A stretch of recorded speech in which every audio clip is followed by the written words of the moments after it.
तो चलिए मोनोसेकेराइड हमने फिनिश कर दिया। अब हम सेकेंड पार्ट पे आते हैं जहां हम डिस्कस करने वाले हैं ओलिगोसेकेराइड्स को। ठीक है, तो नेक्स्ट पार्ट जो हमारा है, ठीक है, डिटेल्ड ये भी इंशाल्लाह हम पढ़ेंगे अच्छे से, that is oligosaccharides and glycosidic bond. ना सबसे पहले समझ लेते हैं कि यहाँ पे ये वर्ड क्यों लिखा है, ओलिगोसेकेराइड्स एंड ग्लाइकोसाइडिक बॉन्ड। ठीक है, यहाँ सबसे पहली बात प्लीज़ आप याद रखेंगे कि ओलिगोसेकेराइड्स जो है ना बेटा, they are a polymeric form of monosaccharides. मतलब कहने का मेरा क्या है कि मान के चलिए फॉर एग्जांपल मैं यहाँ पे ग्लूकोज की बात कर रहा हूँ। ठीक है, ग्लूकोज की बात कर रहा हूँ, तो आपने अभी भी पढ़ा था ग्लूकोज क्या है बेटा, ग्लूकोज एक मोनोसेकेराइड है बिकॉज ये अकेला सिंगल यूनिट होता है शुगर का, है ना। नव अब मान के चलो दो ग्लूकोज मॉलिक्यूल्स आपस में जुड़ गए। ठीक है, तो अब ये मोनोसेकेराइड नहीं रहा, अभी एक थोड़ा सा कॉम्प्लेक्स फॉर्म ऑफ ग्लूकोज बन गया बिकॉज दो ग्लूकोज एक साथ जुड़े हुए हैं। ठीक है, तो अब एक काइंड ऑफ एक पॉलीमेरिक फॉर्म बन गया। ठीक है, अब मान के चलो इसमें और एक ग्लूकोज मॉलिक्यूल जुड़ा। ठीक है ना, इसमें और एक ग्लूकोज मॉलिक्यूल जुड़ा, फिर और एक ग्लूकोज मॉलिक्यूल जुड़ा, या this can happen for the fructose और the other sugars also. So oligosaccharide क्या है, ओलिगोसेकेराइड एक ऐसी फॉर्म है कार्बोहाइड्रेट्स की जहाँ पे बहुत सारे मोनोसेकेराइड जुड़ के आपस में क्या करते हैं बेटा, बॉन्ड बनाते हैं, और बॉन्ड बना के बेटा ये आपस में एक नई फॉर्म ऑफ कार्बोहाइड्रेट क्रिएट करते हैं which is called as oligosaccharide. So अगर मैं एकदम सिंपल टर्म्स में आपको बोलूँ व्हाट ओलिगोसेकेराइड इज, तो मैं कुछ ऐसा बोल सकता हूँ कि ओलिगोसेकेराइड जो होते हैं ये ऐसे कार्बोहाइड्रेट्स होते हैं जो लगभग लगभग मिनिमम 2 मोनोसेकेराइड से बने होंगे एंड मैक्सिमम 10 मोनोसेकेराइड से बने होंगे, 10 मोनोसेकेराइड से बने होंगे। So that very particular carbohydrate which is at least made up of 2 monosaccharides और at maximum made up of 10 monosaccharides, ऐसे पर्टिकुलर कार्बोहाइड्रेट्स को हम क्या बोलते हैं, ओलिगोसेकेराइड्स। क्लियर है। सो दैट मीन्स ओलिगोसेकेराइड के अंदर कॉम्बिनेशन क्या आएगा मोनोसेकेराइड्स का, या तो 2 हो सकते हैं, 3 हो सकते हैं, 4 हो सकते हैं, 5 हो सकते हैं, 6 हो सकते हैं, 7 हो सकते हैं, 8 हो सकते हैं, 9 हो सकते हैं, या तो मैक्सिमम 10 हो सकते हैं। क्लियर है। So any carbohydrate which is either containing minimum of 2 monosaccharides together और मैक्सिमम ऑफ 10 मोनोसेकेराइड्स टुगेदर, इस पूरी सीरीज ऑफ द मोनोसेकेराइड को हम क्या, इस पूरी सीरीज ऑफ द कार्बोहाइड्रेट को हम क्या बोलते हैं, ओलिगोसेकेराइड बोलते हैं। क्लियर है, ये हो गया पॉइंट नंबर 1। पॉइंट नंबर 2, इसमें आपको क्या याद रखना है कि अब आपको यहाँ पे क्लियरली दिख रहा है कि भैया मोनोसेकेराइड जो है जब वो जुड़ेगा आपस में तब जाके क्या बनेगा, ओलिगोसेकेराइड बनेगा। तो मान के चलो फॉर एग्जाम्पल अगेन पिक्टोरियल तरीके से दिखा देता हूँ। मान के चलो फॉर एग्जांपल ये मेरे पास एक मोनोसेकेराइड था। ठीक है, for example this monosaccharide was glucose. ठीक है, दिस मोनोसेकेराइड वाज ग्लूकोज बेटा, डन। नाउ जब तक ये अकेला था तो मैंने इसको मोनोसेकेराइड बोला था। क्लियर। ना अब मान के चलो ये मोनोसेकेराइड जो है, ये मोनोसेकेराइड जो है ये जुड़ गया बेटा और एक मोनोसेकेराइड के साथ, समझना ध्यान से, ये जुड़ गया और एक मोनोसेकेराइड के साथ। क्लियर। तो जुड़ने के लिए बेटा इसको क्या करना पड़ेगा, जुड़ने के लिए बेटा इसको कोई बॉन्ड बनाना पड़ेगा, है ना, कोई स्ट्रक्चर बनाना पड़ेगा जो इनको आपस में जोड़े रखेगा। सो फॉर एग्जाम्पल मान के चलिए यहाँ पे और एक मोनोसेकेराइड था, तो इन्होंने आपस में ऐसे हैंडशेक कर ली बेटा, ऐसे हैंडशेक कर ली। तो उस हैंडशेक की वजह से अब क्या हुआ, इस हैंडशेक की वजह से अब ये दोनों मोनोसेकेराइड्स आपस में क्या हो गए, लिंक हो गए। क्लियर है ना। सो ये हैंडशेक एक्चुअली में क्या होगा बेटा, it will be a bond, it will be a bond बेटा। ठीक है ना। तो वो बॉन्ड जो कार्बोहाइड्रेट्स के अंदर बनता है बिटवीन द मोनोसेकेराइड्स, जो कार्बोहाइड्रेट्स के अंदर बनता है बिटवीन द मोनोसेकेराइड्स, चाहे वो 2 मोनोसेकेराइड हो या मान के चलो फॉर एग्जाम्पल इधर मैं और एक ऐड करता हूँ, चलिए आप लोगों के लिए, तो यहाँ मान के चलिए फॉर एग्जाम्पल इधर साइड में और एक मोनोसेकेराइड आया। ठीक है, ये और एक मोनोसेकेराइड आया, तो इसने भी बेटा हैंडशेक कर लिया। ठीक है, तो यहाँ से ये आपस में जुड़ गए। सो वो हैंडशेक जो 2 मोनोसेकेराइड्स, 3 मोनोसेकेराइड्स, 4, 5, 6, 7, 8, 9, 10 या इससे ज़्यादा मोनोसेकेराइड्स को आपस में जोड़ेगा ना, इस पर्टिकुलर हैंडशेक को हम बॉन्ड बोलेंगे। क्या बोलेंगे, this called is bond.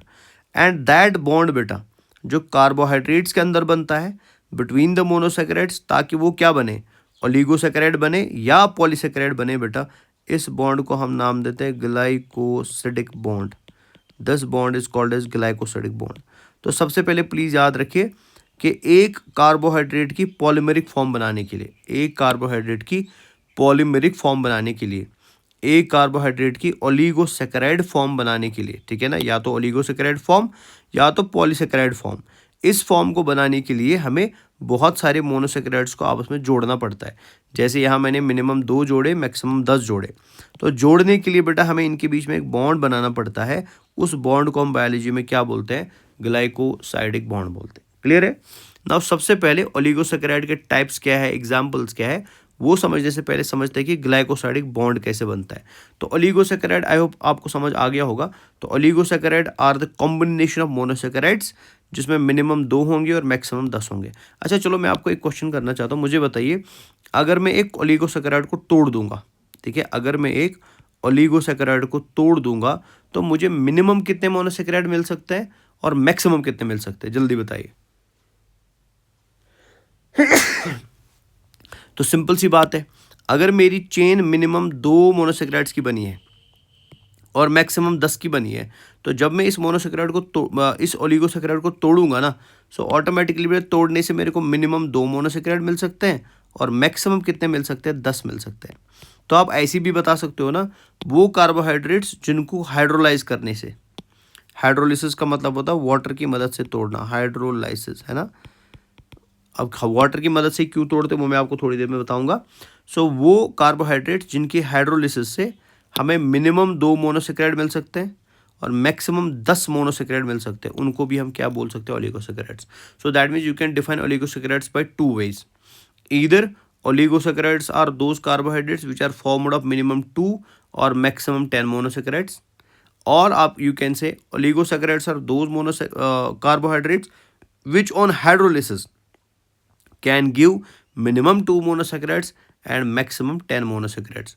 And जब भी हम ये बनाएंगे बेटा, तो बनाने के लिए हमें बीच में इनके बॉन्ड बनाना पड़ेगा। That bond is called as glycosidic bond. तो अब ये बॉन्ड कैसे बनता है वो नजर रखिए ध्यान से। सो ये मान के चलो फॉर एग्जाम्पल मेरे पास 2 मोनोसैकेराइड्स इधर है, ठीक है। नव जब ये मोनोसैकेराइड्स पास आ जाते हैं, जब ये मोनोसैकेराइड्स नज़दीक आ जाते हैं, तो नज़दीक आने के बाद बेटा क्या होता है कि इनके कुछ रिएक्टिव ग्रुप्स आपस में रिएक्ट करते हैं। जैसे नजर रखिए ध्यान से, ये मान के चलो मेरे पास शुगर 1 है, फॉर एग्जाम्पल ग्लूकोज ही ले लेते चलिए। तो ये यहाँ पे ग्लूकोज यूनिट 1 है और यहाँ पे ग्लूकोज यूनिट 2 है। Glucose unit 1 and glucose unit 2, ठीक है। नाउ अगर आप ध्यान से देखेंगे, इन 2 ग्लूकोज यूनिट्स में अगर मैं नंबरिंग करूं तो इसका कार्बन नंबर 1 हुआ, ये 2 हुआ, ये 3 हुआ, 4 हुआ, 5 हुआ, 6 हुआ। यहाँ पे अब आपको काम आएगा रिंग बनाना, जो मैंने सिखाया था। तो ये इधर से इसका नंबर 1 हुआ, 2 हुआ, 3 हुआ, 4 हुआ, 5 हुआ एंड 6। ये मैंने ऑलरेडी आपको समझा दिया, ठीक है। नाउ जब ग्लाइकोसाइडिक बॉन्ड बनता है तो ग्लाइकोसाइडिक बॉन्ड में क्या होता है? ग्लाइकोसाइल ट्रांसफरेज एंजाइम की मदद से ये 2 शुगर यूनिट्स को एक्टिव साइड पे लाया जाता है, ठीक है। नाउ जब ये 2 शुगर यूनिट्स एक्टिव साइड पे आएंगी, तो एक्टिव साइड पे आने के बाद ये एंजाइम क्या करता है? ये एक शुगर 1 के, ये शुगर 1 है ना इधर, सो दिस इज शुगर 1 है ना, this is sugar 1, this is sugar 2 है ना। तो ये एंजाइम क्या करता है? ये शुगर 1 के OH ग्रुप को रिएक्ट करवाएगा with the OH group of sugar 2। सो मतलब कार्बन नंबर 1 के साथ जो यहाँ पे OH ग्रुप जुड़ा हुआ है वो रिएक्ट करेगा कार्बन नंबर 4 के साथ जो यहाँ पे OH ग्रुप जुड़ा हुआ है। सो दैट मीन्स यहाँ बॉन्डिंग में कौन यूज हो रहा है? Carbon number 1 of the ring 1, carbon number 4 of the ring 2, carbon number 1 of the ring 1 and carbon number 4 of the ring 2। Clear है? अब पार्टिसिपेट कौन कर रहा है बेटा? Atom. OH and OH group atoms, OH and OH groups आपस में react कर रहे हैं। तो नाउ जब ये रिएक्शन होगा, नजर रखिए प्लीज ध्यान से, क्या होगा? ये OH ग्रुप जो इधर आपको दिख रहा है, ठीक है, this will react with this very OH group, ऐसे। नाउ जब यहाँ पे रिएक्शन होगा तो रिएक्शन में होता क्या वो नजर रखिए प्लीज ध्यान से। तो जैसे फॉर एग्जाम्पल इधर से OH मैं थोड़ा सा बाहर लाता हूँ, ये मान के जो मैं इसको ऐसे लिख दूँ OH, और इधर से मैं इस OH को थोड़ा बाहर लाता हूँ, इधर से लिखते हैं H and O, something like this. तो रिएक्शन में होगा क्या? ये OH ग्रुप इस वाले H को अपने साथ निकाल के ले जाएगा। तो जब ये इस H वाले H ग्रुप को अपने साथ निकाल के ले जाएगा, तो यहाँ से आया OH बाहर और यहाँ से आया H बाहर, आया ना। तो अगर आप ध्यान से देखें तो ये वाटर मॉलिक्यूल बाहर आ गया ना, आया बाहर कि नहीं आया? सो दैट मीन्स यहाँ पे वाटर का रिलीज हुआ। क्लियर? तो नाउ जब ये वाटर का रिलीज होगा तो वाटर के रिलीज के बाद क्या होगा, इसको मैं इधर दिखा देता हूँ आपको। सो अब मान के चलिए हमारी रिएक्शन का स्टेप 2 आ गया। तो स्टेप 1 में क्या हुआ कि ग्लाइकोसाइल ट्रांसफरेज एंजाइम आए, उन्होंने इन 2 OH ग्रुप्स को बेटा एक्टिव साइट पे लाया। एक्टिव साइट पे लाया था, इस OH एंड इस OH को आपस में रिएक्ट करवाया, तो इस OH का पूरा लॉस हो गया, पूरा OH निकला, इसका H निकला। तो ऑल इन शॉर्ट इधर से OH निकला, इधर से H निकला, तो ओवरऑल क्या बाहर आया, वाटर बाहर आया। नव जब ये वाटर बाहर आएगा, नजर रखिए ध्यान से, जब ये वाटर बाहर आएगा तो इधर तो खाली बचेगा C एंड H और इधर खाली बचेगा O। बचेगा कि नहीं बचेगा? अरे बचेगा ना। इधर था पहले बेटा H एंड OH, ये OH तो पूरा चला गया ना। सो अब यहाँ बचा खाली कार्बन नंबर 1 एंड उसके ऊपर लगा हुआ H, जो आपको आरडी मैंने दिखा दिया रिंग में कैसे होता है। और इधर एक कार्बन नंबर 4 और उसके साथ जुड़ा हुआ बेटा O। अब ये कार्बन तो अनस्टेबल है और ये O भी अनस्टेबल है कि नहीं है बेटा? तो मैं हाईलाइट कर देता हूँ इधर रेड कलर से थोड़ा सा। सो यहाँ पे हमारे पास कार्बन अनस्टेबल हुआ और यहाँ हमारे पास ये ऑक्सीजन अनस्टेबल हुआ। ठीक है। सो अब क्या होगा, सॉरी मैं उल्टा बता दिया आपको, सॉरी। तो ये हम रिएक्शन इधर ले आ रहे हैं, मैंने उल्टा बता दिया। तो ये हमारा रिएक्शन का फर्स्ट पार्ट हो गया। ठीक है, अब आए थे इस वाले पार्ट पे। सो अब क्या हो चुका है बेटा, अब हो चुकी है यहाँ पे रिएक्शन के एंड पे ये कार्बन हो चुका है अनस्टेबल, बिकॉज इसका OH चला गया। ठीक है, और इधर हमारे पास क्या बचा हुआ बेटा, इधर हमारे पास बेचारा खाली अकेला O बचा हुआ है ऐसे। ठीक है, तो इधर है हमारे पास C एंड H और इधर है हमारे पास बेटा खाली C एंड O नीचे एंड H ऊपर। सो दैट मीन्स ये कार्बन भी अनस्टेबल है और ये ऑक्सीजन भी अनस्टेबल है ना। तो नब ये कार्बन एंड ऑक्सीजन क्या करेगा, they will interact with each other बेटा। ये कार्बन एंड ऑक्सीजन आपस में इंटरेक्ट करेंगे। सो that means this carbon will interact with this oxygen. ठीक है, तो यहाँ पे इन दोनों के बीच में इंटरेक्शन होगी। अरे हुई कि नहीं हुई? तो किस किस कार्बन के बीच में इंटरेक्शन हो रही, कार्बन 1 एंड कार्बन 4। नाउ जब ये इंटरेक्शन कंप्लीट हो जाएगी, ठीक है ना, तो कंप्लीशन ऑफ द इंटरेक्शन से क्या होगा, नजर रखिए ध्यान से, कंप्लीशन ऑफ द इंटरेक्शन से क्या होगा, कंप्लीशन ऑफ द इंटरेक्शन से क्या होगा कि ये कार्बन एटम जो आपको कार्बन 1 दिखाई दे रहा है, it will bond with the carbon 4। लेकिन बॉन्डिंग में हेल्प कौन करेगा, बीच का खाली ऑक्सीजन। सो अगर आप ध्यान से देखेंगे, ये कार्बन 1 है, ये कार्बन 4 है और बीच में इन दोनों को किसने जोड़ा, ऑक्सीजन है। सो बॉन्ड बनेगा CO-C बॉन्ड, है ना, CO and C bond. So this CO-C bond बेटा हेयर जो अभी भी बना हुआ है, इसी को बोलते हैं glycosidic bond. This is called as glycosidic bond. ठीक है, नाउ अगर मैं आपसे बोलूं, मुझे बताइए ये ग्लाइकोसाइडिक बॉन्ड किस किस कार्बन के बीच में बना, तो आप बोलेंगे सर शुगर 1 का कार्बन 1 एंड शुगर 2 का कार्बन 4, है ना।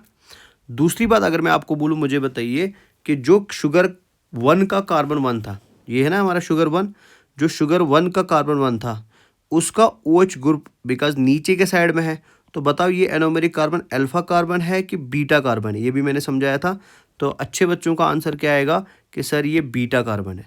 सो दैट मीन्स क्या मैं ऐसा बोल सकता हूँ ना, बीटा कार्बन 1 ने, सुना सॉरी, दैट मीन्स ये OH ग्रुप अगर नीचे तो अल्फा कार्बन है, सॉरी है ना, ये अल्फा कार्बन है। अगर OH ग्रुप नीचे है तो क्या है बेटा, अल्फा कार्बन है। तो क्या मैं ऐसा बोल सकता हूँ ना, अल्फा कार्बन 1 ने, ठीक है ना, बॉन्ड बनाया कार्बन 4 के साथ। हमेशा याद रखेंगे बॉन्डिंग में हम अल्फा वर्ड यूज़ करेंगे कि बीटा वर्ड यूज़ करेंगे, वो डिपेंड करता है कि फर्स्ट कार्बन का OH ग्रुप कैसा होगा। सेकंड में हम नहीं देखते। तो फर्स्ट कार्बन में OH ग्रुप नीचे था तो मतलब ये अल्फा था। तो क्या मैं ऐसा बोल सकता हूँ ना, फर्स्ट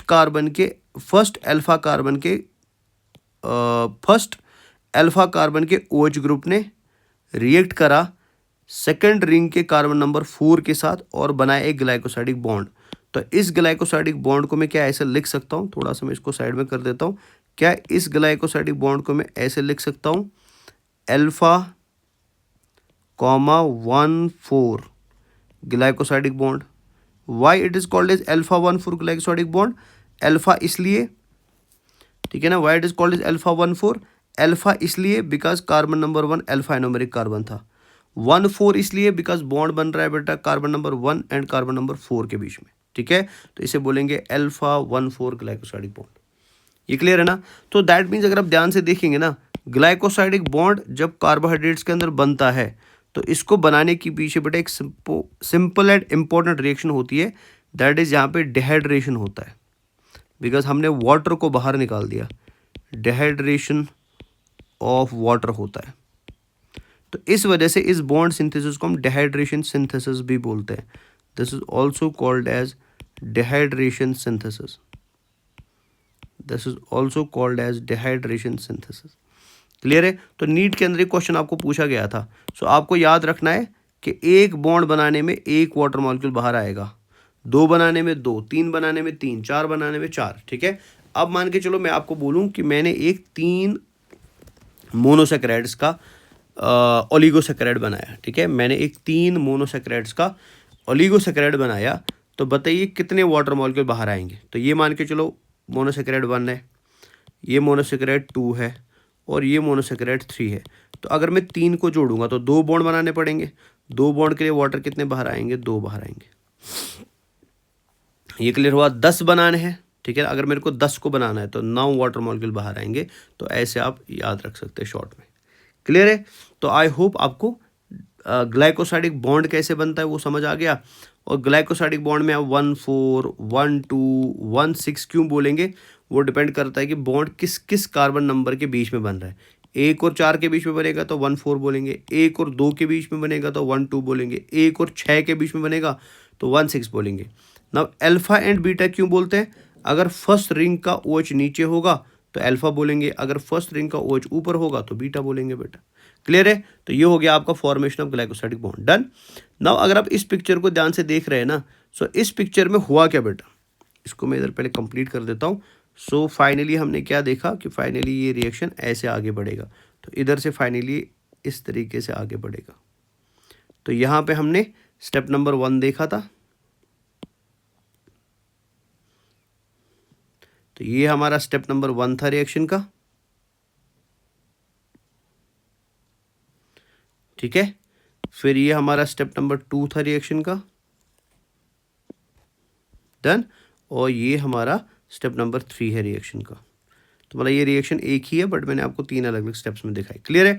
तो फाइनली बेटा हमारा क्या बना, ग्लाइकोसाइडिक बॉन्ड बना। क्लियर है ना? तो ये मैं हटा देता हूँ।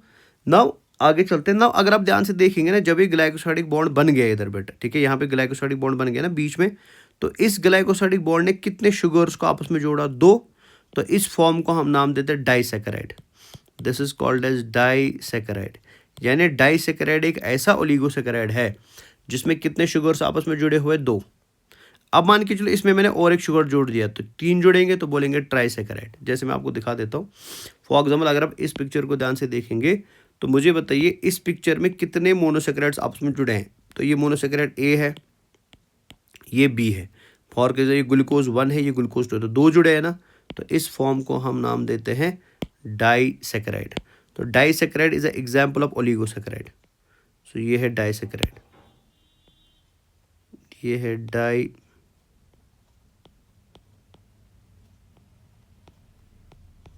Disaccharide, done. ठीक है, अब अगर आप इधर ध्यान से देखिए, यहाँ 3 जुड़े हुए A, B एंड C, और बीच में 2 ग्लाइकोसाइडिक बॉन्ड्स है, इधर एक ग्लाइकोसाइडिक बॉन्ड, इधर एक ग्लाइकोसाइडिक बॉन्ड। तो इसे हम क्या नाम देंगे, this will be called as trisaccharide. So ट्राइसैकेराइड।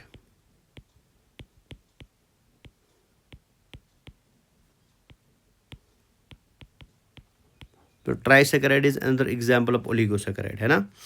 सो अगर आप इधर ध्यान से दें, यहाँ 4 जुड़े, A, B, C, D, है ना। तो क्या बोलेंगे, दिस इज कॉल्ड एज टेट्रासैकेराइड।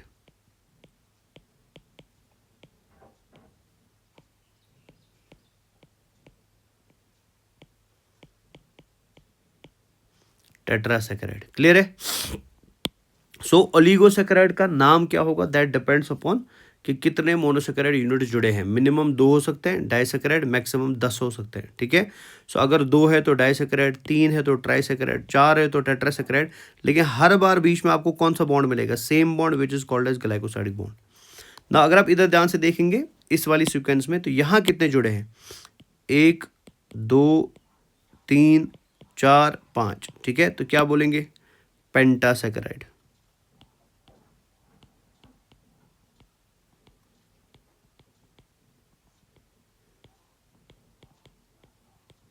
है ना। फिर अगर मैं इसी में और एक ऐड कर दूं, 5 में मैंने और एक ऐड कर दिया, तो क्या बनेगा यहाँ तक, ये बनेगा हेक्सासेकेराइड। ठीक है, फिर बनेगा हेप्टासेकेराइड,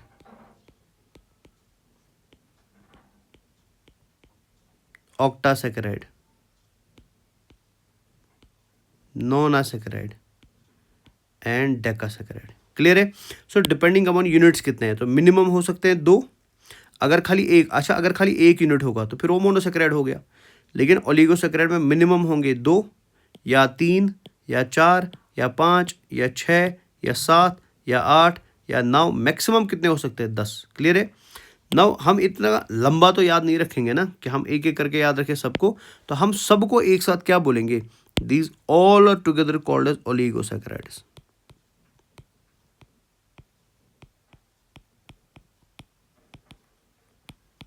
These all are called as oligosaccharides। ये क्लियर है। और ओलिगोसैकेराइड को बनाने के लिए बीच में आप हमेशा क्या पाओगे, ये आपको यहाँ बीच में दिखाई दे रहे क्या, ग्लाइकोसिडिक बॉन्ड्स। बेटा डन। नाउ ओलिगोसैकेराइड को एक बार पढ़ लेते क्या लिखा हुआ है। So oligosaccharides are carbohydrates which on hydrolysis yield 2 to 10 monosaccharide. मतलब ओलिगोसैकेराइड एक ऐसा कार्बोहाइड्रेट है, अगर आप इसको तोड़ दोगे तो आपको मिनिमम मिल सकते हैं 2 मोनोसैकेराइड्स या मैक्सिमम कितने मिल सकते हैं 10 मोनोसैकेराइड्स। डन। तो ये पहली बात आपने याद रखी। दूसरी, they are formed of monosaccharides, ये बनते हैं मोनोसैकेराइड जो मिनिमम हो सकते हैं 2, मैक्सिमम हो सकते हैं 10। These units monomers are linked together by glycosidic bonds, so that means oligosaccharide जो बनता है तो ओलिगोसैकेराइड मोनोसैकेराइड से बनेगा, तो मोनोसैकेराइड्स को आपस में जोड़ने वाला बॉन्ड कौन होता है, glycosidic bond, which is formed bye dehydration of 1 water molecule. जब भी एक ग्लाइकोसाइडिक बॉन्ड बनेगा तो एक वाटर का मॉलिक्यूल क्या आएगा, बाहर आएगा। डन। इसको हम डिहाइड्रेशन सिंथेसिस भी बोलते हैं। Direction of glycosidic bond is mostly 1,4, मतलब normally most of the oligosaccharides के अंदर आपको फर्स्ट कार्बन दिखेगा चौथे कार्बन के साथ रिएक्ट कर रहा है, तो मतलब नॉर्मल डायरेक्शन होती है 1,4। लेकिन अगर कभी भी बॉन्ड में कीटोन पार्टिसिपेट करेगा, जैसे फ्रुक्टोज पार्टिसिपेट करेगा, तो बॉन्ड हो जाएगा 1,2। तो most of the ketone sugars के अंदर बॉन्ड क्या होता है 1,2, लेकिन एल्डोसिस के अंदर क्या होता है 1,4। ठीक है। Most common type of oligosaccharide is disaccharide. तो सबसे कॉमन टाइप ऑफ ओलिगोसैकेराइड जो आपको एनवायरनमेंट में देखने को मिलेगा, आसपास के एरियाज में देखने को मिलेगा, वो कौन होता है बेटा, दैट इज अ डाइसैकेराइड। लेकिन खाली डाइसैकेराइड ओलिगोसैकेराइड नहीं होता है। Oligosaccharide can be try also, tetra also, penta also. ठीक है। तो बट कॉमन टाइप कौन सा होता है, कॉमन टाइप डाइसैकेराइड होता है। क्लियर है। तो नाउ अब हम क्या करते हैं, हम कुछ ओलिगोसैकेराइड्स को पढ़ते हैं जो आपकी बुक में दिए हुए, जिनको एग्जाम में मेजॉरिटी ऑफ द टाइम्स पूछा भी जाता है। डन। तो सबसे पहला टाइप जो हम पढ़ने वाले दैट इज माल्टोस। ठीक है। नाउ माल्टोस क्या है बेटा, तो सबसे पहले आप याद रखिए maltose is a disaccharide. Maltose is a disaccharide और ये बनता है 2 ग्लूकोज मॉलिक्यूल से। नजर रखिए ध्यान से, जैसे फॉर एग्जाम्पल इधर आप देखेंगे, सो this is glucose 1, this is glucose 1 है ना, and this is again glucose, ये है glucose 2। Clear. Now in 2 glucose molecules को जोड़ने के लिए, ठीक है ना, हमें इनके बीच में ग्लाइकोसाइडिक बॉन्ड बनाना पड़ेगा। तो यहाँ ग्लाइकोसाइडिक बॉन्ड बनेगा इस OH एंड इस OH ग्रुप के बीच में, तो ये 2 आपस में ग्लाइकोसाइडिक बॉन्ड बनाएंगे। नाउ जब ये ग्लाइकोसाइडिक बॉन्ड बनाएंगे, मैंने अभी भी आपको बोला था when ever glycosidic bond is formed, तो बाहर क्या आता है बेटा, बाहर आता है वाटर मॉलिक्यूल। तो जब यहाँ ग्लाइकोसाइडिक बॉन्ड बनेगा तो इधर से बाहर आएगा एक वाटर का मॉलिक्यूल। डन। और ये होगा इन प्रेजेंस ऑफ एंजाइम। तो ये रिएक्शन कौन करेगा, एंजाइम करेगा, एंजाइम करेगा। क्लियर है। नाउ दूसरी इंपॉर्टेंट बात अगर आप ध्यान से देखेंगे, यहाँ रिएक्शन में पार्टिसिपेट कौन कर रहा है, carbon number 1 of the glucose 1, carbon number 4 of the glucose 4। So that means यहाँ जो बॉन्ड बनेगा for sure that is a 1,4 bond. बेटा इधर मैं लिख देता हूँ, इधर लिख देता है ना, तो यहाँ जो बॉन्ड बन रहा है that is a 1,4 glycosidic bond, glycosidic bond है ना, 1,4 ग्लाइकोसाइडिक बॉन्ड। लेकिन अब क्वेश्चन अराइज होता है कि सर ये अल्फा बॉन्ड है कि बीटा बॉन्ड है। तो सिंपल में ज़रा ध्यान से देखिए, ये शुगर 1 है आपका, ये पूरा का पूरा शुगर 1 है। तो इस शुगर 1 का OH ग्रुप बेटा कार्बन नंबर 1 पे ऊपर है कि नीचे, नीचे। तो अगर नीचे तो कौन सा बॉन्ड होगा, अल्फा। सो दैट मीन्स आप एग्ज़ाम के लिए क्या याद रखेंगे, जो आपसे एग्ज़ाम में पूछा भी गया है तो हाईलाइट में कर देता हूँ। तो सबसे पहली बात आप याद रखेंगे, माल्टोज बनता है 2 ग्लूकोज मॉलिक्यूल से। यानी अगर मैं इधर लिख दूँ तो मैं ऐसे लिख सकता हूँ, माल्टोस इज इक्वल टू, कहाँ लिख दे, तो इधर लिख देता है ना, माल्टोस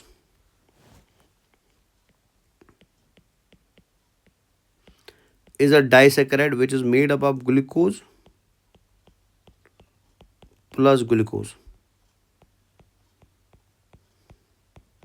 ठीक है, और इसमें बॉन्ड कौन सा होता है, alpha 1,4 glycosidic bond, alpha 1,4 glycosidic bond. Done है ना। नाउ जब ये ग्लाइकोसाइडिक बॉन्ड बनेगा तो अब इस ग्लाइकोसाइडिक बॉन्ड बनने से क्या होगा, ये दोनों शुगर मॉलिक्यूल्स आपस में कंबाइन हो जाएंगे बेटा। ठीक है ना, तो ये हो गए कंबाइन। नाउ ये जो कंबाइन हो गए अभी अभी आपके सामने, तो अब यहाँ जो ये स्ट्रक्चर बन गया पूरा का पूरा, ठीक है, अब ये जो स्ट्रक्चर यहाँ पूरा का पूरा बन गया इनके कंबाइन होने के बाद, इसी स्ट्रक्चर को हम क्या बोलते हैं, this is called as maltose.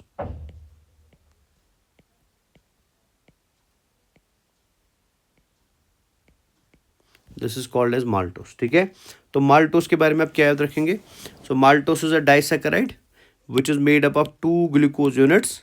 Jin 2 glucose units के बीच में बेटा क्या बॉन्ड बनता है, अल्फा 1,4 ग्लाइकोसाइडिक बॉन्ड। तो जब ये बॉन्ड बनता है तो इस पूरी कॉम्बिनेशन को हम क्या बोलते हैं, this is called as maltose. ये क्लियर हुआ। नाउ दूसरी बात आप याद रखेंगे, माल्टोस जो है ना बेटा, माल्टोस एक रिड्यूसिंग शुगर है बेटा। ठीक है ना, maltose is a reducing sugar because ये फैलिंग सोल्यूशन को क्या कर सकता है, रिड्यूस कर सकता है। ना फैलिंग सोल्यूशन क्या होता है, मैंने आपको अभी बोला था कहीं पे, शायद मैं आगे बताऊंगा, इधर मैं एक बार दिखा देता हूँ जल्दी जल्दी। ये हमारा फैलिंग सोल्यूशन है। तो कोई भी शुगर अगर रिएक्टिव है तो वो क्यूप्रिक फॉर्म ऑफ कॉपर को सोल्यूशन में कन्वर्ट करेगा क्यूप्रस फॉर्म में। सो कोई भी शुगर अगर फैलिंग सोल्यूशन से, बेंडिक्ट सोल्यूशन से क्यूप्रिक फॉर्म को क्यूप्रस फॉर्म में कन्वर्ट कर पाता है, ऐसे शुगर को हम बोलते हैं रिड्यूसिंग शुगर। क्या बोलते हैं, reducing sugar. So that means maltose अगर आप इस रिएक्शन में डालोगे तो माल्टोस बेटा क्यूप्रिक फॉर्म को क्यूप्रस फॉर्म में कन्वर्ट कर पाएगा। तो इस वजह से माल्टोस क्या बनेगा बेटा, माल्टोस एक रिड्यूसिंग शुगर बनेगा। तो माल्टोस के बारे में आप क्या याद रखेंगे, it is a reducing sugar.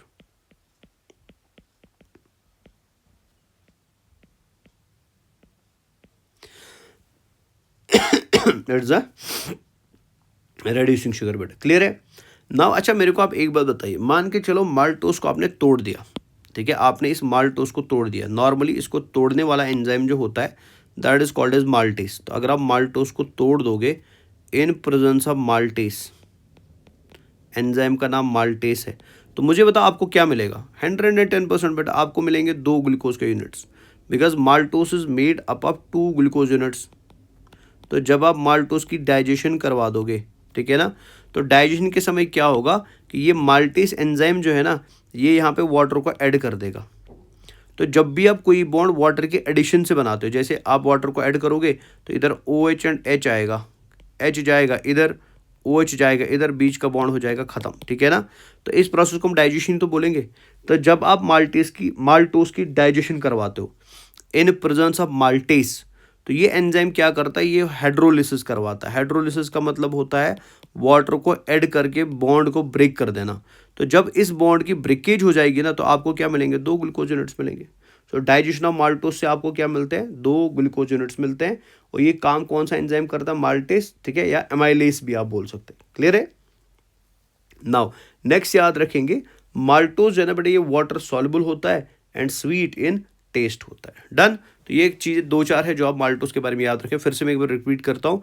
So maltose is a disaccharide, question number 1। It is the disaccharide of 2 glucose units, question number 2। It is formed by the dehydration synthesis, जहाँ वाटर बाहर आएगा और एक बॉन्ड क्रिएट होगा 2 glucose units के बीच में, और बॉन्ड का नाम है अल्फा 1,4 ग्लाइकोसाइडिक बॉन्ड। ठीक है ना। अगर आप माल्टोस को तोड़ेंगे तो तोड़ने के लिए एंजाइम चाहिए माल्टेस, तो आपको मिलेगा ग्लूकोज एंड ग्लूकोज। क्लियर है। Now what is called as maltose, because ये मेजरली आपको जर्मिनेटिंग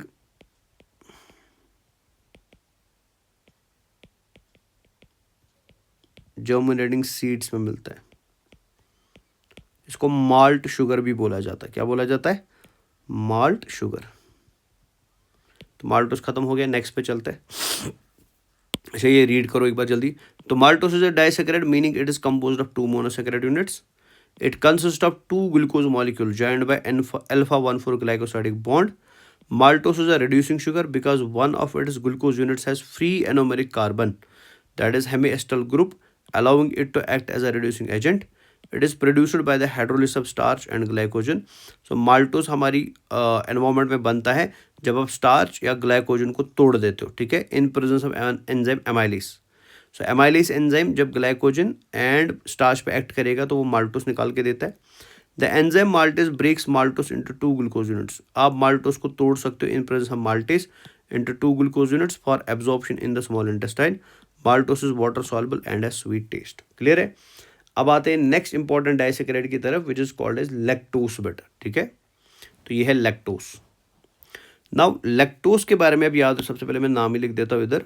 तो जो नेक्स्ट हम डाइसैकेराइड पढ़ेंगे this is called as lactose.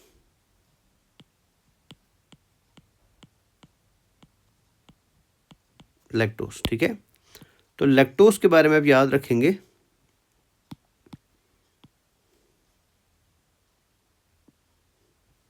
Lactose के बारे में अब याद रखेंगे it is a disaccharide of again 2 monosaccharide units, जिसमें पहला होगा ग्लूकोज, ग्लूकोज है ना, और दूसरा होगा ग्लैक्टोस,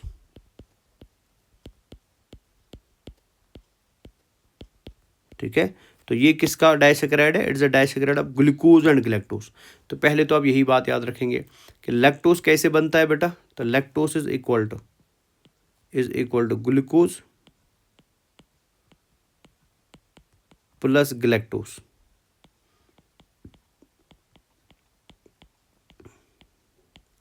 ठीक है। दूसरी बात आप याद रखेंगे लैक्टोस को बनाने के लिए होता क्या है एक्चुअली में, कि ये जो दो आपको यहाँ पे यूनिट्स दिखाई दे रहे हैं, ठीक है ना। So carbon 1 of the sugar 1 and carbon 4 of the sugar 2, ठीक है। तो ये है हमारा carbon 1 of the glucose unit मतलब शुगर 1, ये है carbon 4 of the unit 2 that is galactose. तो यहाँ जो रिएक्शन होती है ना वो होती है कार्बन 1 और कार्बन 4 के बीच में। ये क्लियर है। नाउ रिएक्शन में होता क्या है बेटा, रिएक्शन में पार्टिसिपेट करेंगे अगेन 2 OH ग्रुप्स, मैंने उल्टा कर दिया थोड़ा सा, यहाँ पे रिएक्शन होगा इन दोनों के बीच में, ठीक है। इधर मैं हाईलाइट कर देता हूँ अगेन, तो इन दोनों के बीच में रिएक्शन होगी, इन दोनों के बीच में, ठीक है ना। तो रिएक्शन में पार्टिसिपेट कौन कर रहा है, कार्बन नंबर 1 का OH group and carbon number 4 का OH ग्रुप, तो इन दो के बीच में रिएक्शन होगा। क्लियर। और रिएक्शन करवाता है एंजाइम लैक्टोसिंथेस, एंजाइम का नाम है लैक्टोसिंथेस। नाउ जब ये एंजाइम बेटा यहाँ पे एक्ट करेगा, ठीक है ना, तो फॉर श्योर बेटा ये वहाँ से बाहर क्या निकालेगा, वाटर मॉलिक्यूल निकालेगा। तो इधर अगेन होगी डिहाइड्रेशन सिंथेसिस, बिकॉज यहाँ से अगेन कौन बाहर आया, वाटर। कैसे, नजर रखिए इधर कैसे, इधर भी OH है और इधर भी OH है, ठीक है। तो इधर से निकलेगा OH, इधर से निकलेगा H, तो यहाँ तो सारा खत्म हो गया, यहाँ खाली बच गया O, तो यहाँ पे कार्बन इस O के साथ क्या करेगा, बॉन्ड करेगा। डन। नाउ जब ये बॉन्ड कंप्लीट हो जाएगा so this bond will look something like this. तो यहाँ ये आपकी मर्जी है, मैं थोड़ा सजाने के लिए ऐसे बना रहा हूँ, ज़रूरी नहीं कि ऐसे ही होगा, आप अपने तरीके से जैसे बना सकते हो आप बॉन्ड बना सकते हो, कोई दिक्कत नहीं। बिकॉज बॉन्ड हमेशा क्या होगा, bond will always be COC bond. आप इसको ऐसे भी बना सकते हो, आप इसको ऐसे भी बना सकते हो, आप इसको ऐसे भी बना, जैसे आपकी मर्जी, ठीक है। तो लेकिन इंपॉर्टेंट यहाँ याद क्या रखना है कि यहाँ बॉन्ड बन गया carbon number 1 of the glucose and carbon number 4 of the galactose के बीच में। ये क्लियर है ना। सो दैट मीन्स यहाँ पे भी बॉन्ड कैसा है, it's a 1,4 glycosidic bond, 1,4 glycosidic bond, है ना। Now question again same arise होगा कि सर ये बॉन्ड है क्या, इट इज़ अल्फा और इट इज़ बीटा। तो आई होप आप इसका आंसर कर पाएंगे अभी। अगर आप शुगर 1 को ध्यान से देखेंगे तो शुगर 1 में बेटा ये एनोमेरिक कार्बन है, और एनोमेरिक कार्बन में इस बार नीचे H है, लेकिन ऊपर क्या है बेटा, OH। सो दैट मीन्स बेटा यहाँ पे ऊपर OH साइड में है, OH is on the upper side. मैंने बोला था अगर एनोमेरिक कार्बन में OH नीचे होगा दैट इज अल्फा, लेकिन यहाँ OH अल्फा नहीं है बेटा, यहाँ OH ऊपर के साइड में है ना, तो इस वजह से ये क्या हो गया बेटा, बीटा हो गया। सो दैट मीन्स बॉन्ड का नाम क्या आएगा, beta 1,4 glycosidic bond. So that means lactose के बारे में जो दूसरी बात आप एग्जाम के लिए याद रखेंगे दैट इज, आप याद रखेंगे लैक्टोज के अंदर ग्लाइकोसाइडिक बॉन्ड क्या होता है, β 1,4 ग्लाइकोसाइडिक बॉन्ड होता है। तो यहाँ बनता है β 1,4 ग्लाइकोसाइडिक बॉन्ड। ठीक है, तो माल्टोस में था α 1,4 और लैक्टोस में β 1,4। क्लियर। नाउ इस बॉन्ड के बनने के बाद जो यहाँ आपको स्ट्रक्चर बनता हुआ दिखाई दे रहा है, ठीक है ना, now this structure is called as lactose. तो अब इस स्ट्रक्चर को हम क्या बोलते हैं, this is called as lactose.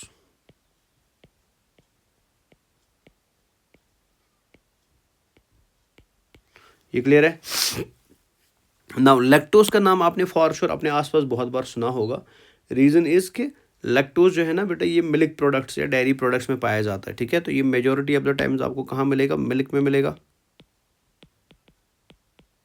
Dairy products में मिलेगा।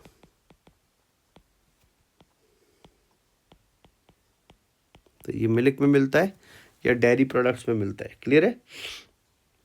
नाउ अगर आप लैक्टोज को तोड़ना चाहते हो, ठीक है ना, आप इसको ब्रेक करना चाहते हो, तो ब्रेक करने के लिए यू नीड एंजाइम बेटा। तो वो एंजाइम जो लैक्टोज को तोड़ के, ठीक है ना, आपको दो अलग अलग शुगर्स ग्लूकोज एंड गैलेक्टोज बना के देगा, that enzyme is called lactase. तो लैक्टेस एंजाइम लैक्टोज को तोड़ता है, लैक्टोज सिंथेस लैक्टोज को बनाता है। ठीक है, तो लैक्टेस इसका क्या कर देगा, ब्रेकडाउन। जैसे ही ब्रेक होगा तो आपको ग्लूकोज मिलेगा एंड गैलेक्टोज मिलेगा। डन है। नाउ लैक्टोज जो है बेटा, ये प्राइमरी सोर्स ऑफ एनर्जी होता है इन्फेंट्स के लिए। ठीक है ना, स्पेशली जो छोटे बच्चे होते हैं, जो अर्ली स्टेज में बच्चे होते हैं, उनका ये कॉमन आई वुड से एक तरीके से एनर्जी सोर्स होता है।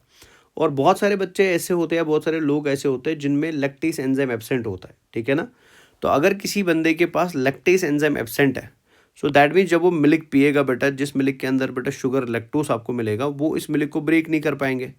तो जब ये मिल्क को ब्रेक नहीं कर पाते हैं तो ये लैक्टोज बेटा लेटर ऑन कन्वर्ट हो जाता है लैक्टिक एसिड में। ठीक है ना, और उसकी वजह से बेटा उनको एब्डोमिनल पेन या गैस या ऐसी चीज़ें होंगी, that is called lactose intolerance. तो आप इसको याद रखना चाहते हो रख लो, नहीं याद रखने से ज़्यादा जरूरी नहीं है। बट मेन चीज़ क्या है, तो लैक्टोज डाइसैकेराइड है, ग्लूकोज एंड गैलेक्टोज का, इसमें बॉन्ड होता है β 1,4 ग्लाइकोसाइडिक बॉन्ड। ये मिल्क डेयरी प्रोडक्ट्स में मिलता है और इन्फेंट्स के लिए ज़रूरी होता है and can cause lactose intolerance अगर आपके पास लैक्टेस एंजाइम कम है बेटा। डन, तो खत्म हो गया ये भी। So lactose is a disaccharide, meaning it is composed of two monosaccharide units. It consists of one glucose and one galactose molecule linked by β 1,4 glycosidic bond. Lactose is a reducing sugar, ये भी reducing होता है जैसे maltose था, because the glucose unit has a free anomeric carbon. It is commonly known as milk sugar. lactose का common name है milk sugar। ठीक है, जैसे ग्लूकोज का नाम था ग्रेप शुगर, ठीक है ना, फ्रुक्टोज का नाम था मिल्क शुगर। ठीक है, गैलेक्टोज का नाम था फ्रुक्टोज का नाम था फ्रूट शुगर, गैलेक्टोज का नाम था ब्रेन शुगर। वैसे ही बेटा लैक्टोज का नाम होता है मिल्क शुगर, बिकॉज ये ज़्यादा मिल्क एंड डेयरी प्रोडक्ट्स में पाया जाता है। The enzyme lactase breaks lactose into its two monosaccharide units glucose and galactose. Lactose serves as a primary source of energy for infants, specially those who consume breast milk और dairy products. Lactose intolerance का मतलब क्या होता है, some people lack the enzyme lactase leading to lactose intolerance, causing digestive issues like bloating, diarrhea after consuming dairy products. Clear है। तो ये lactose खत्म हो गया। अब आते हैं नेक्स्ट डाइसैकेराइड की तरफ। अगेन इंपॉर्टेंट डाइसैकेराइड है आपके लिए, which is called as sucrose.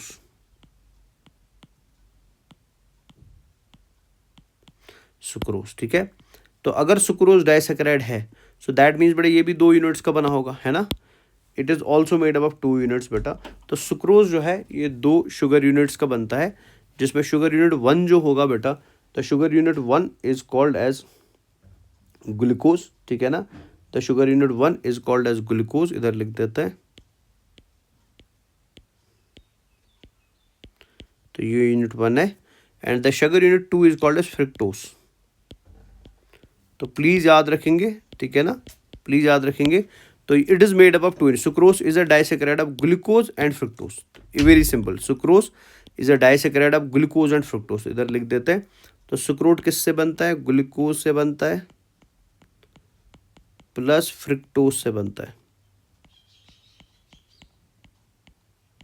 Fructose से बनता है। कैसे बनेगा, again sugar unit 1 glycosidic bond बनाएगा शुगर यूनिट 2 के साथ। लेकिन यहाँ थोड़ा सा उल्टा है बेटा। अगर आपको याद हो मैंने फ्रुक्टोज का पिक्चर जो बनाया था तो हमने फ्रुक्टोज को ऐसे बनाया था, याद है?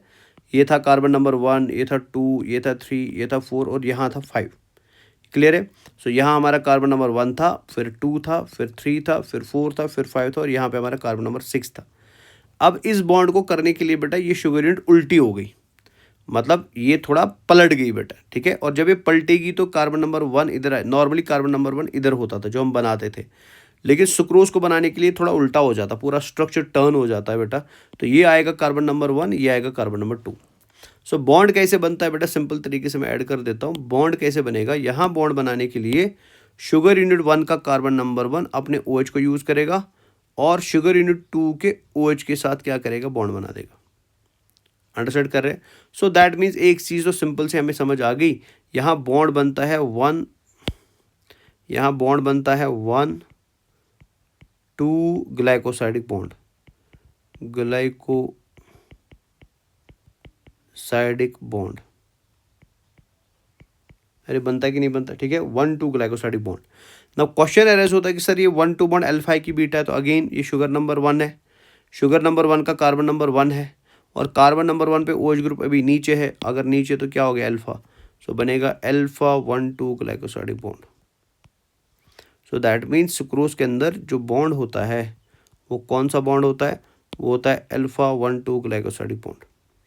ना जब ये बॉन्ड बनेगा तो अगेन यहाँ से बाहर कौन भागेगा? यहाँ से वाटर मॉलिक्यूल बाहर भागे, तो ये भाग गया वाटर मॉलिक्यूल बाहर। डन। तो जैसे ही वाटर मॉलिक्यूल गायब हो जाएगा तो यहाँ बीच में बॉन्ड क्रिएट होगा बेटा ऐसे, और इस बॉन्ड को हम क्या नाम देते हैं? This is called as alpha 1 2 glycosidic bond. Clear है? और इस अल्फा 1 2 बॉन्ड के बनते ही अगर आप ध्यान से देखेंगे तो आपका ग्लूकोज जुड़ गया बेटा किसके साथ? फ्रुक्टोज के साथ जुड़ा ना। सो अब इस पर्टिकुलर स्ट्रक्चर को जो यहाँ बन गया ना, इस पर्टिकुलर स्ट्रक्चर को हम क्या नाम देते हैं? This is called as sucrose.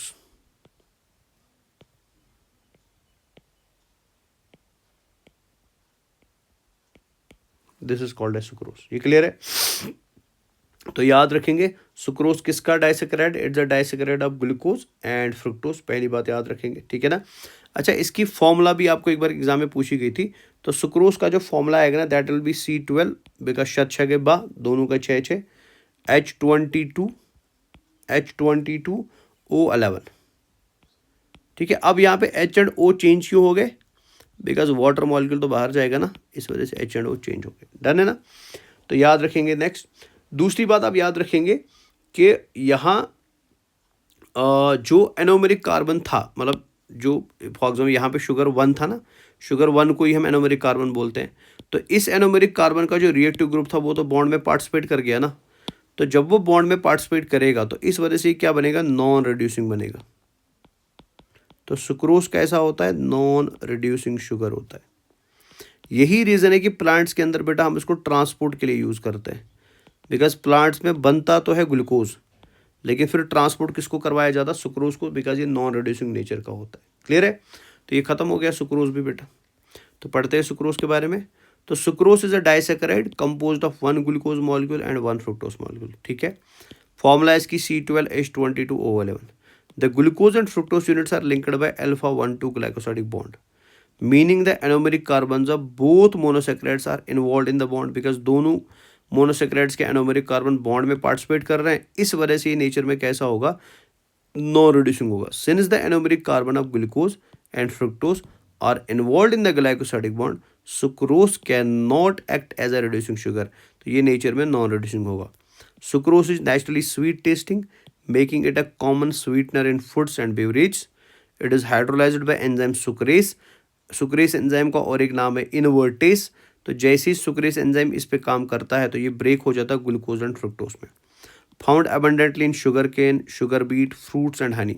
तो सुक्रोज अबंडेंटली शुगर केन में मिलता है, शुगर बीट में मिलता है एंड फ्रूट्स में मिलता है। इट इज़ प्राइमरी मेटाबोलाइट, जो तो ऑलरेडी आपको पता ही, पढ़ने की जरूरत नहीं है। तो every carbohydrate is a primary metabolite. Done. तो ये हो गया आपके डाइसेकेराइड्स खत्म। अब मैंने यहाँ पे एक्स्ट्रा ऐड कर दिए 2, आप चाहो तो याद रख लो, नहीं तो छोड़ भी सकते हैं। रेफिनोस इज अ ट्राइसेकेराइड। तो रेफिनोस बनता है गैलेक्टोज, ग्लूकोज एंड फ्रुक्टोज का। टैकायोज बनता है गलेक्टोस ग्लूकोज एंड फ्रुक्टोज का। याद रहेगा, अच्छी बात, नहीं याद रहेगा आप छोड़ भी सकते हैं। तो ये हमारे ओलिगोसैकेराइड्स हो जाते हैं खत्म। तो अब हम आते हैं किन के ऊपर, पॉलीसैकेराइड्स के ऊपर, ठीक है। तो पॉलीसैकेराइड्स में सबसे पहले हम पढ़ेंगे homopolysaccharides. So polysaccharides are divided on the base of two things, on the base of structure and on the base of function. Structure के बेस पे दो टाइप्स के होते हैं, होमोपॉलीसैकेराइड्स एंड हेट्रोपॉलीसैकेराइड्स। तो सबसे पहले समझते हैं कि होमोपॉलीसैकेराइड का मतलब क्या होता है। आप मान के चलो, अच्छा, पॉलीसैकेराइड किसी भी ऐसे शुगर को बोलेंगे जिसमें 10 से ज़्यादा मोनोसैकेराइड के यूनिट्स होंगे। अगर 10 तक है तो आप ओलिगोसैकेराइड बोलोगे, 10 से ज़्यादा है तो आप उसको बेटा ऑटोमेटिकली पॉलीसैकेराइड बोलोगे, ठीक है। तो होमोपॉलीसैकेराइड का मतलब क्या होता है समझने के लिए मान के चलो, फॉर एग्जांपल मेरे पास एक पॉलीसैकेराइड है जो बना है ग्लूकोज यूनिट्स का, जैसे glucose glucose glucose glucose glucose glucose glucose.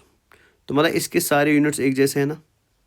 या मेरे पास और एक शुगर है बेटा जो बना है फॉर एग्जांपल फ्रुक्टोज का फ्रुक्टोज का फ्रुक्टोज का फ्रुक्टोज का फ्रुक्टोज का फ्रुक्टोज का एंड फ्रुक्टोज का। तो यहाँ पे भी अगर आप ध्यान से देखेंगे सारे मोनोमेरिक यूनिट्स कैसे एक जैसे।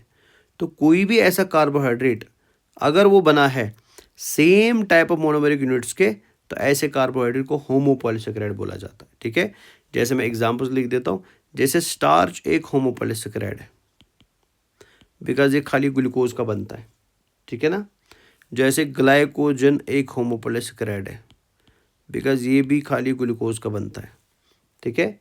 जैसे सेल्यूलोज एक होमोपॉलीसैकेराइड है, सेल्यूलोज, ठीक है, बिकॉज ये भी ग्लूकोज का ही बनता है।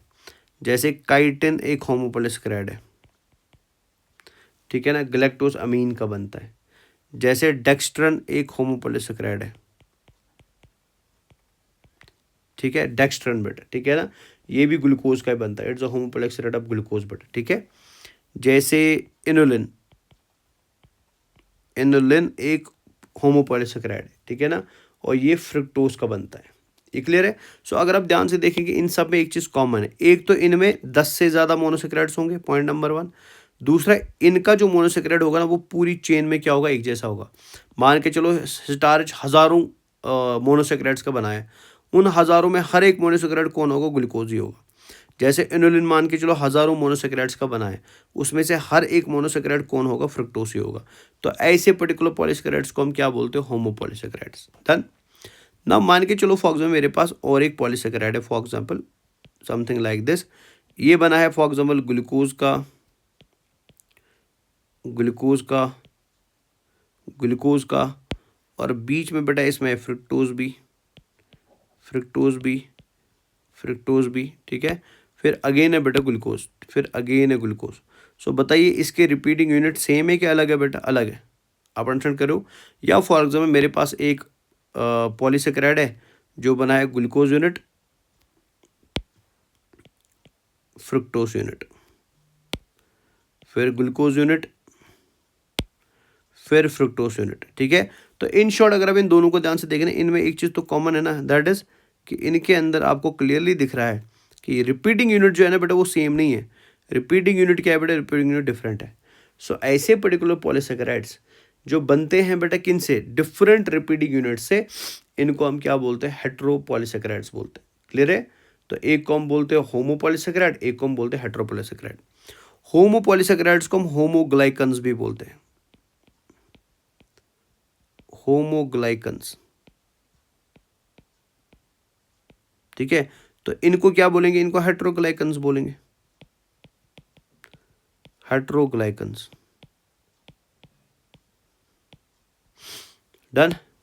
जैसे फॉर एग्जाम्पल मैं कुछ एग्जाम्पल्स यहाँ पर लिख दूँ, जैसे फॉर एग्जाम्पल हेट्रोपॉलीसैकेराइड में आपका हाई यूरोनिक एसिड आएगा, हाई एल यूरोनिक एसिड,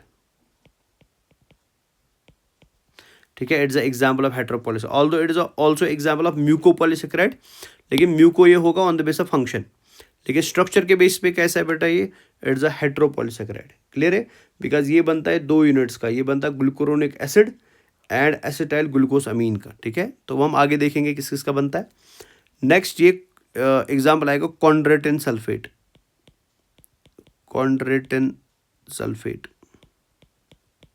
आपको यहाँ यूनिट्स याद नहीं रखनी है हेटेरोपॉलीसेकेराइड्स की, जिसका मैं बोलूँगा खाली उसका याद रखना, बाकी अब बस एग्जाम्पल याद रखो, दे आर हेटेरोपॉलीसेकेराइड्स, ठीक है। जैसे हेपेरिन हमने पढ़ा था, हेपेरिन इज अ हेटेरोपॉलीसेकेराइड, ठीक है। अगर अगर अगर अगर इज अ हेटेरोपॉलीसेकेराइड, इसको एग्रोस भी बोलते हैं, ठीक है। पेप्टिडोग्लाइकन, पेप्टिडोग्लाइकन, ठीक है, is also example of heteropolysaccharide. Done. तो ये हो गए आपके homopolysaccharides and heteropolysaccharide. Now on the base of function, polysaccharides के 3 टाइप्स है, कुछ स्टोरेज के काम आते हैं, कुछ body of plants and animals को बनाते हैं, और कुछ वाटर को रिटेन करते हैं, ठीक है। सो अगर आप इनकी एग्जांपल्स देखेंगे, जैसे starch is a example of storage polysaccharide. Starch ये प्लांट्स के अंदर बेटा स्टोर किया जाता है। Glycogen is a example of storage polysaccharide, because ये एनिमल्स के अंदर स्टोर किया जाता है, ठीक है। Inulin is a example of storage polysaccharide. वही अगर आप स्ट्रक्चरल पॉलीसेकेराइड का एग्जांपल देखेंगे, तो स्ट्रक्चरल पॉलीसेकेराइड में सबसे पहले आपका सेलुलोस आएगा, ठीक है, बिकॉज ये प्लांट सेल वॉल बनाता है। आपका काइटिन आएगा, ठीक है, बिकॉज ये फंजाई एंड इंसेक्ट्स की बॉडी, इंसेक्ट के एक्सोस्केलेटन एंड फंजाई की सेल वॉल को बना देता है। क्लियर है। सो ये हो गए स्ट्रक्चरल पॉलीसेकेराइड्स। जैसे फॉर एग्जांपल पेप्टिडोग्लाइकन, ये बैक्टीरिया के सेल वॉल को बनाता है, पेप्टिडोग्लाइकन। क्लियर। और वही अगर आप म्यूकोपॉलीसेकेराइड में देखेंगे, तो म्यूकोपॉलीसेकेराइड में आपको हेपेरिन आएगा, सॉरी, म्यूकोपॉलीसेकेराइड में आपको हाई एल यूरोनिक एसिड आएगा, hyaluronic acid, hyaluronic acid आएगा। आपको कॉन्ड्रेटिन सल्फेट आएगा, chondroitin sulphate. So these are examples of heteropolysaccharides. Clear है। तो ये मैंने आपको आउटलाइन बता दी होमोपॉलीसेकेराइड्स की एंड हेटेरोपॉलीसेकेराइड्स की। तो आई होप ये समझ आ गया, एक बार रीड कर देते फटाफट से। सो होमोपॉलीसेकेराइड्स क्या? Homopolysaccharides also called as homoglycans are complex carbohydrates composed of only one type of monosaccharide unit repeated throughout the polymer. तो मतलब एक ही यूनिट बार बार रिपीट होगा पूरे पॉलीमर चेन में। They serve various biological functions including energy storage and structural support in plants and animals. जैसे starch, a storage polysaccharide in plant made up of glucose, glycogen an animal storage form of glucose। ये animals मतलब ये भी ये plant में store होता है, ये animal में स्टोर होता है। तो मतलब आप ग्लाइकोजन को एनिमल स्टार्च भी बोल सकते हैं, बिकॉज दोनों के रिपीटिंग यूनिट भी सेम है और दोनों का फंक्शन भी सेम है। तो प्लांट के अंदर स्टार्च की फॉर्म में ग्लूकोज को स्टोर किया जाता है, और एनिमल के अंदर ग्लाइकोजन की फॉर्म में स्टोर किया जाता है, और एनिमल के अंदर स्टोर किया जाता है लिवर एंड मसल्स में। Cellulose a structural component of plant cell walls composed of beta glucose unit. तो प्लीज याद रखेंगे, सेल्यूलोज अगेन एक होमोपॉलीसेकेराइड है on the basis of structure, and structural polysaccharide है on the base of function. और ये किसका बनता है बेटा? बीटा ग्लूकोज यूनिट का बनता है, बीटा ग्लूकोज याद रखेंगे।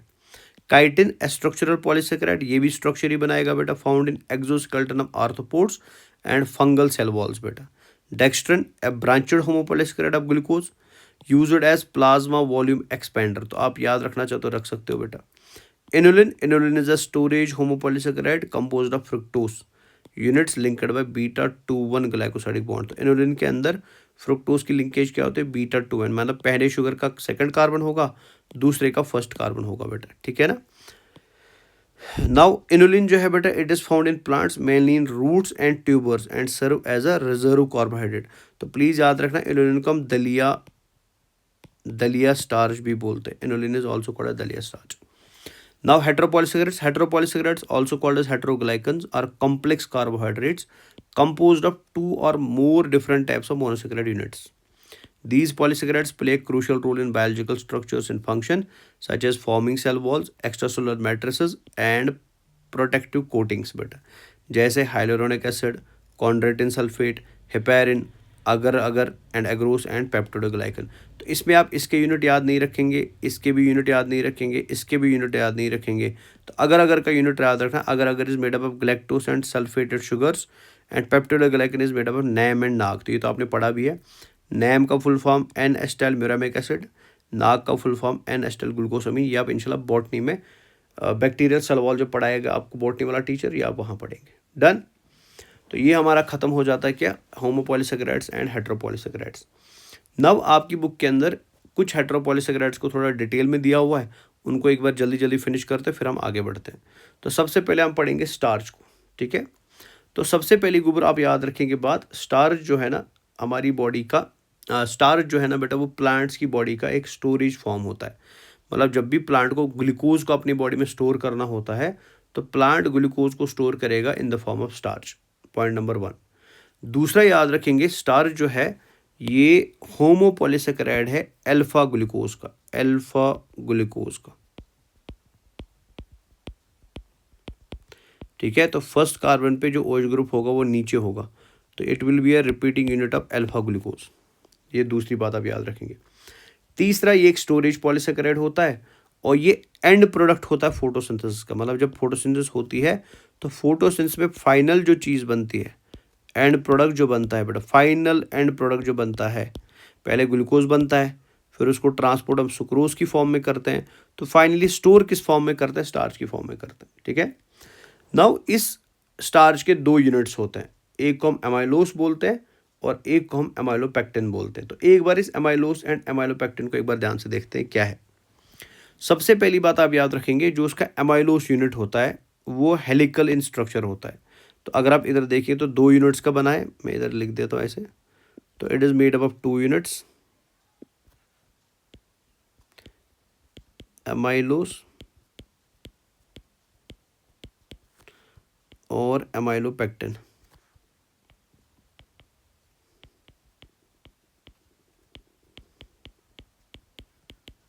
ठीक है। 2 यूनिट्स का बनता है, एमाइलोस का एंड एमाइलोपेक्टिन का। तो एमाइलोस यूनिट ये वाली यूनिट हो गई, एमाइलोपेक्टिन ये वाली यूनिट हो गई। तो अगर आप ध्यान से देखेंगे तो एमाइलोस कैसा होता है, हेलिकल होता है, तो ये ऐसे हेलिक्स की फॉर्म में पाया जाता है। लेकिन एमाइलोपेक्टिन जो है ना बेटा वो ब्रांचड होता है। अगर आप ध्यान से देखेंगे तो एमाइलोपेक्टिन के अंदर आपको बहुत सारी ब्रांच मिलेंगी। So that means amylose is helical and unbranch, amylopectin is non helical and branch. तो ये तो आप पहली बात याद रखेंगे। दूसरी बात आप याद रखेंगे, जब एमाइलोस बनता है तो एमाइलोस को बनाते समय सारे शुगर यूनिट जो है ना वो स्ट्रेट लाइन में जुड़ते हैं। जैसे आप यहाँ पे देख सकते हैं कि सारे यूनिट्स बेटा स्ट्रेट लाइन में जुड़े हुए हैं और इनके बीच में हर जगह पे जो बॉन्ड बनेगा वो बनेगा अल्फा 1,4 बॉन्ड। सो मतलब जब ये 2 शुगर यूनिट्स इधर जुड़ेंगे तो यहाँ अल्फा 1,4 बॉन्ड होगा, इधर भी अल्फा 1,4 बॉन्ड होगा और इधर भी अल्फा 1,4 बॉन्ड होगा। तो रिपीटेडली कौन सा बॉन्ड बनेगा, अल्फा 1,4, अल्फा 1,4 और अब ये कैसे बनेगा वो इधर दिखाऊंगा नहीं, वो मैंने ऑलरेडी आपको दिखा दिया। सो दैट मीन्स एमाइलोस की पहली क्वालिटी क्या है, it is helical and unbranched. पहली बात तो ये याद रखेंगे। दूसरी बात याद रखेंगे बेटा, इसके अंदर जो ग्लाइकोसाइडिक बॉन्ड बनता है तो वो 2 शुगर यूनिट्स के बीच में बनेगा और बॉन्ड होगा अल्फा 1,4 ग्लाइकोसाइडिक बॉन्ड। तो हर जगह पे आपको यही बॉन्ड इसमें देखने को मिलेगा, ठीक है। तीसरा आप याद रखेंगे, अमाइलोस फॉर्म ऑफ स्टार्च जो होता है ना ये वाटर में लेस सॉल्युबल होता है। अमाइलोस जो होता है ना ये वाटर में क्या होता है, लेस सॉल्युबल होता है। सो अगर आप इसको पानी में डालोगे ये जल्दी डिजॉल्व नहीं होगा, लेकिन अगर आप एमाइलोपेक्टिन को डालोगे वो जल्दी डिजॉल्व हो जाता है। क्लियर है। तीसरी बात आप याद रखेंगे, जब एमाइलोस को आप ध्यान से देखते हैं तो एमाइलोस में आपको बेटा क्या मिलता है, बेटा स्ट्रेट चेन में अल्फा 1,4 बॉन्ड मिलता है और ये अनब्रांचड होता है।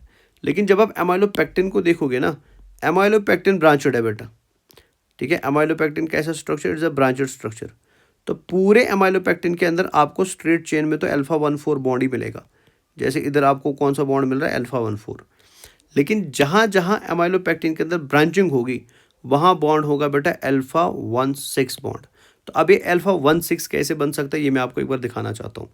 ये ज़रा नज़र रखिए ध्यान से, इस शुगर पे एक बार नज़र मारते हैं, ठीक है। तो ये हमारा शुगर यूनिट 1 है और ये नीचे स्ट्रेट चेन का शुगर यूनिट है।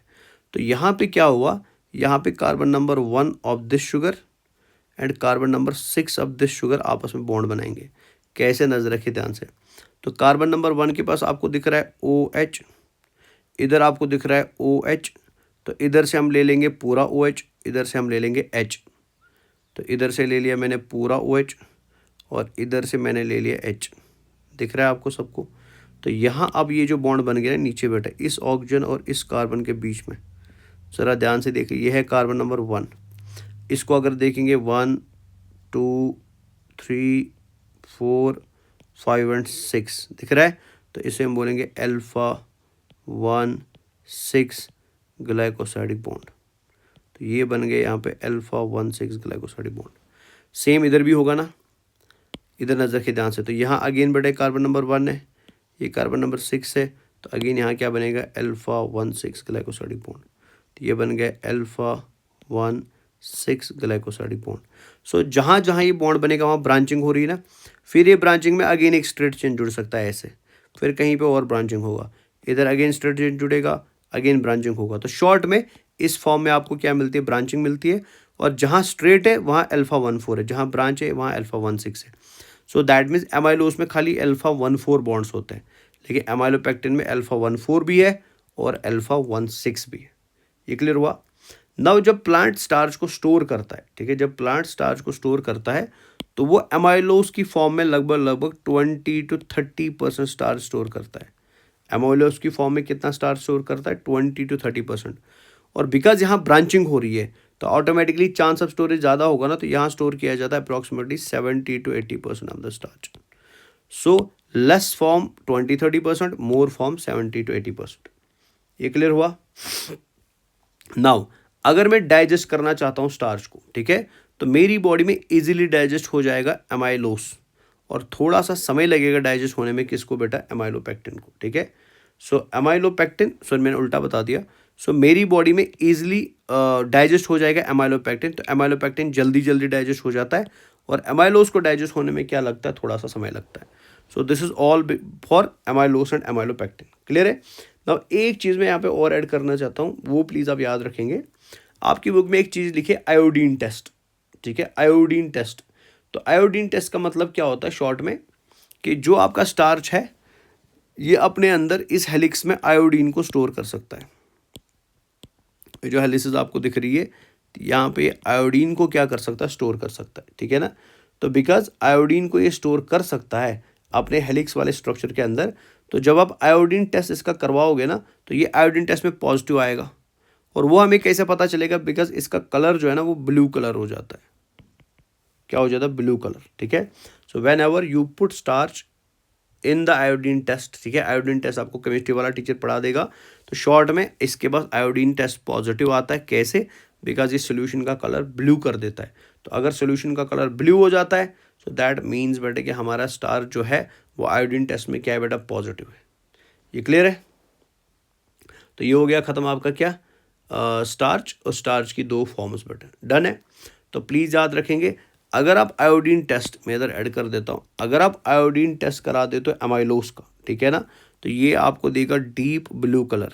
सॉरी एमाइलोस इधर है, तो एमाइलोस आपको देता है आयोडीन टेस्ट में deep blue colour, deep blue colour, ठीक है।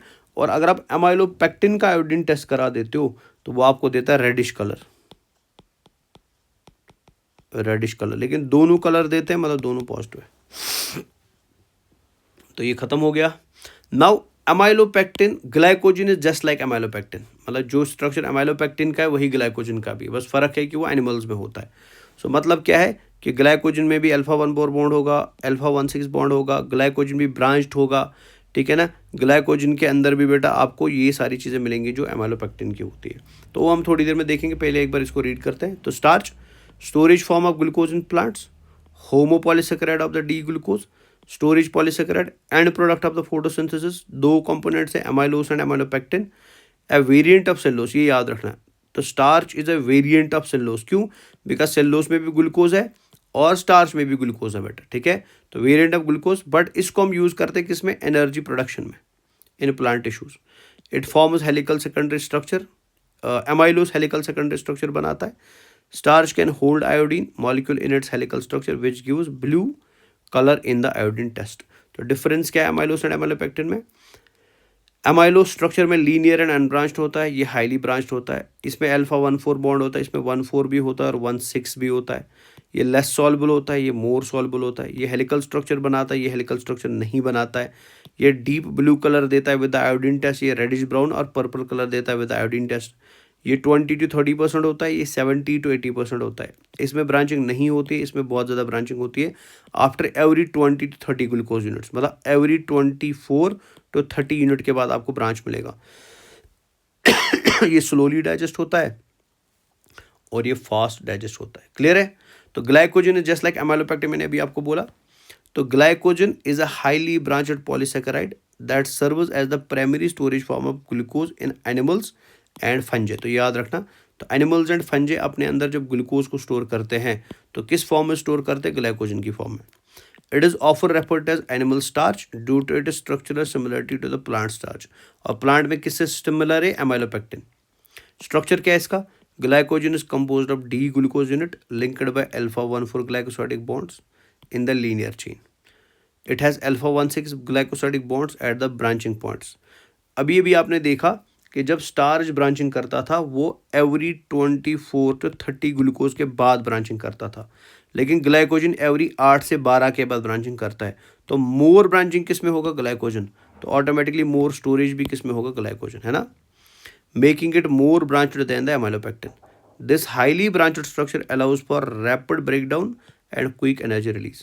Location in the body, stored mainly in the liver, approximately 10% of the liver weight जो है बेटा वो ग्लाइकोजन की वजह से होता है। And muscles, approximately 1 to 2% of the muscle weight muscles में बनाता है। Liver glycogen helps maintain blood glucose levels during fasting. Muscle glycogen provides energy for muscular contraction during physical activity but does not contribute directly to the blood glucose. So मतलब जब भी आपकी body में blood glucose बढ़ेगा या कम होगा वो directly liver की ग्लाइकोजन से आता है, वो मसल के ग्लाइकोजन से नहीं आता है। ये क्लियर है? तो फंक्शंस क्या है ग्लाइकोजन की? Acts as a short term energy reserve in the animals, helps maintain blood glucose homeostasis by releasing glucose when needed, provides energy rapidly during muscle activity and emergency situation like stress और exercise. Glycogen metabolism जो है इसमें आप simple में याद रखेंगे, मैं इधर ऐड कर देता हूँ। ये है ग्लूकोज, ये मैंने शायद ऑलरेडी आपको बोला भी है, ग्लूकोज, और हमारी बॉडी में हमने ग्लूकोज को कन्वर्ट कर दिया ग्लाइकोजन में, ठीक है, या हमने उल्टा कर दिया, हमने ग्लाइकोजन को तोड़ दिया और क्या बनाया? ग्लूकोज बनाया। सो जब भी आप बॉडी के अंदर ग्लूकोज को ग्लाइकोजन में कन्वर्ट करोगे, this is called as glycogenesis, glycogenesis, ठीक है ना। और इसको कराने के लिए एक एंजाइम हमें चाहिए होता है, ठीक है ना, जो ये प्रोसेस करवाएगा। दूसरा, अगर आप ग्लाइकोजन को उल्टा ग्लूकोज में कन्वर्ट कराते हो, so this is called as glycogenolysis. तो शॉर्ट में conversion of glucose to glycogen is called as glycogenesis, breakdown of glycogen to glucose is called as glycogenolysis. तो ये आप इधर पढ़ सकते हैं। डन। तो अब एनसीईआरटी में कुछ इंपॉर्टेंट पॉइंट्स हैं, वो मैं एक बार आप बता देता हूँ, फिर हमारा ये वाला पोर्शन जो है वो खत्म हो जाएगा, ठीक है। तो polysaccharides are macromolecules consist of long chain of the sugars, ठीक, ये आपको ऑलरेडी मैंने बताया। तो cellulose is a polymer of polysaccharide, ये भी आपको बता दिया, ये भी बता दिया, ये भी बता दिया, ये भी बता दिया। अब एक चीज़ मैं बता देता हूँ जो आपको याद रखनी प्लीज़, है ना, ये ज़रा नज़र रखो ध्यान से। मान के चलो इधर ही मैं ले लेता हूँ इसको। मान के चलिए फॉर एग्जाम्पल मेरे पास ये एक पॉलीसेकेराइड, ये समझना ध्यान से, इसको मैं बाहर ले आता हूँ।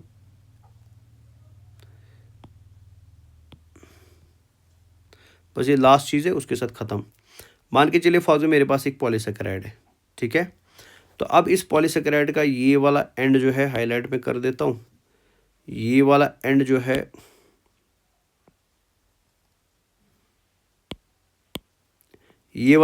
बेटा ये इसका लेफ्ट एंड हो गया, ये वाला एंड जो है इसका राइट एंड हो गया, समझने के लिए, है ना। तो ये पॉलीसेकेराइड है, तो ये इसका लेफ्ट एंड हो गया, लेफ्ट एंड, और ये इसका राइट एंड हो गया, राइट एंड। तो ये बड़ा इंपॉर्टेंट क्वेश्चन है, एनसीईआरटी में लिखा भी है, इसको प्लीज़ याद रखना। तो आपको एकदम सिंपल एक बात याद रखनी है, ठीक है ना। आप हमेशा याद रखेंगे किसी भी पॉलीसेकेराइड के अंदर किसी भी पॉलीसेकेराइड के अंदर जो राइट एंड होता है, right end of the polysaccharide chain जो होता है ना, वो उसका रिड्यूसिंग एंड होता है, वो उसका रिड्यूसिंग एंड होता है। तो right end of the polysaccharide chain is reducing, ठीक है ना। और जो इसका लेफ्ट एंड होता है, ये इसका लेफ्ट एंड हो गया, ये नॉन रिड्यूसिंग होता है, नॉन रिड्यूसिंग होता है। ये समझ आया, बस इतना ही इंपॉर्टेंट है। सो एवरी पॉलीसेकेराइड का लेफ्ट एंड होता है रिड्यूस, लेफ्ट एंड होता है नॉन रिड्यूसिंग, और राइट एंड होता है, तो आप आर से रिड्यूसिंग याद है, right and is reducing and left and is non reducing. Done. तो ये हमारा खत्म हो गया सारा का सारा कार्बोहाइड्रेट बेटा, ठीक है। तो आई होप आपको ये अच्छा लगेगा पढ़ने में। नेक्स्ट क्लास से पहले मैं आपको एनसीईआरटी एक बार रीडिंग करवा दूंगा कि एनसीईआरटी में कार्बोहाइड्रेट्स के बारे में कहाँ पे क्या क्या लिखा हुआ है, फिर हम शुरू करेंगे अमीनो एसिड्स।